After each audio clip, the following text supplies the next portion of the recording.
Hi everybody, I just wanted to take a few moments tonight to talk to you about kind of your first textbook assignment. Most of this assignment is going to be revolving around Chapter 2 and the brain. As you complete this assignment, in the chapter it talks about how messages are transmitted. It talks about the nervous system, neural impulses, those firing of those impulses. So as you are doing your research on the brain, it's really important to think about some of those things and include that with your research.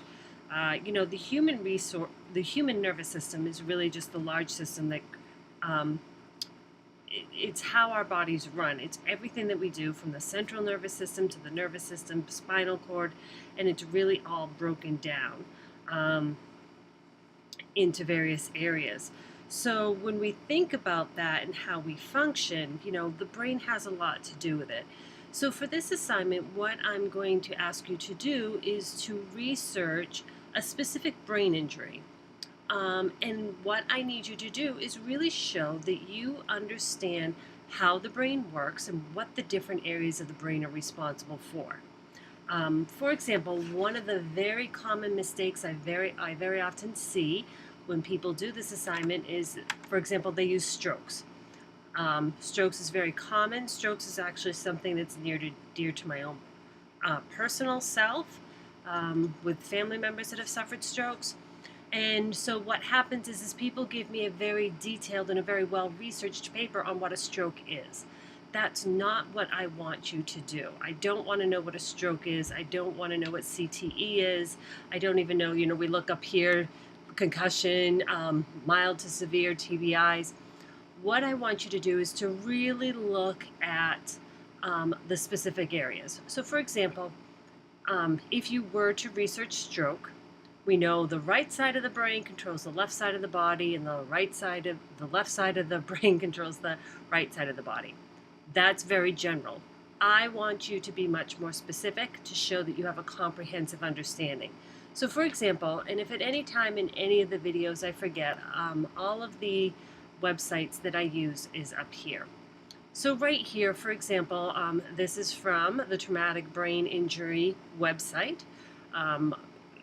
Very nice website, very interactive. But for example, so we're looking at the left side of the brain. We've got the Broca's area. What is the Broca's area responsible for? If somebody were to have an injury or a stroke to the Broca's area, what is that responsible for? So the second area we have back here, the Wernicke's area. Again, what is this responsible for? The temporal lobe. And these are all different areas that you can be looking at to decide, if there was an injury to this side.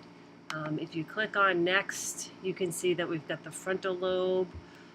They're all over here as well, so even if you aren't sure.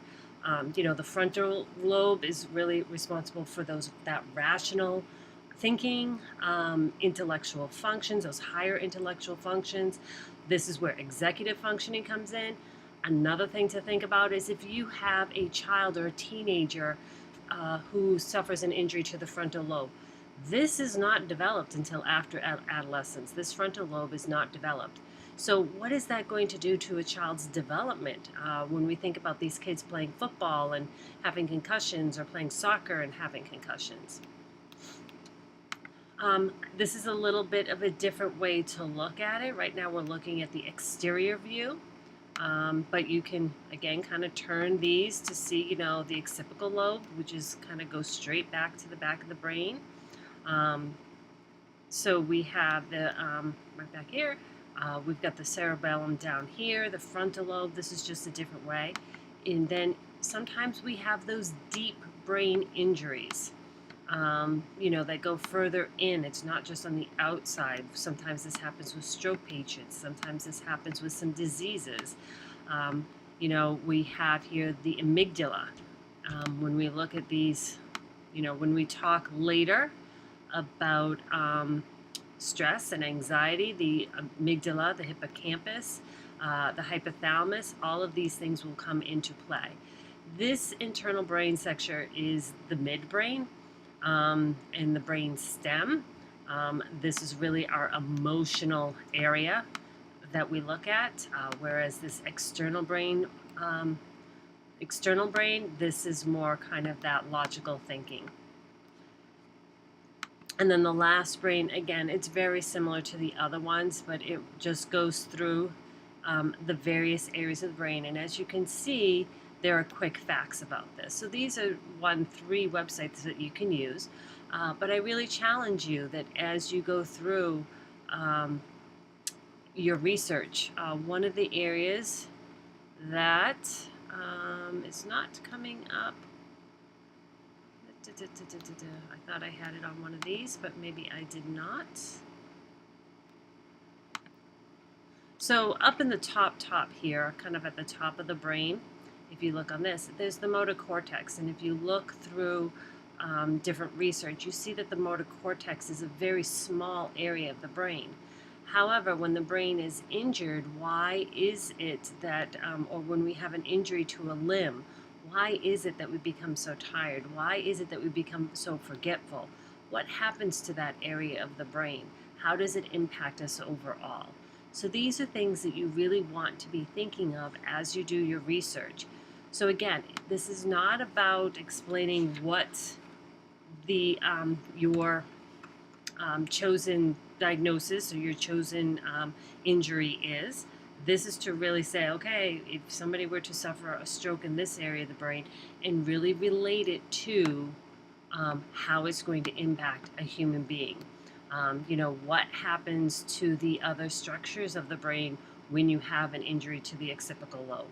What happens when you have an injury to the frontal lobe? What happens to the other areas of the brain? So it goes through there. You can even talk about, between the left and the right sides of the brain when we're looking at it this way. So this would be the left side, this would be the right side. That right side of the body has a lot of that emotional thinking, visual, spatial, artistic abilities. The left side of the brain over here, it's a lot of that spoken language and a lot of those math skills and reasoning and logic. That's another thing that you can be looking at as well when we're talking about this. Right-handed versus left-handedness. There's some research around that. You can also talk about, with your injury, are there differences between male and females when we talk about these different areas? So I just wanted to quickly come on and show you 3 different websites that you may find helpful. There's lots and lots and lots of websites. Again, your job is to show a comprehensive understanding that you can relate an injury and relate a specific area to the brain to one's being, and and this is really going to build upon our future courses and our future learning.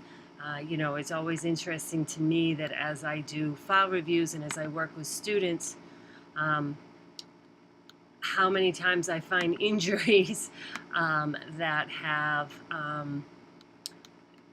that happened, and then people are like, oh, but I never thought anything of it, and there's an injury to the frontal lobe, or these kids have a hard time reasoning with language, and then there's they had an injury to, say, the left side of their brain above the ear.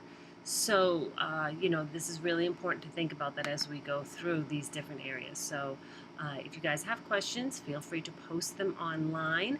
I hope everything is going well, and I will talk to you soon. Good luck with this assignment.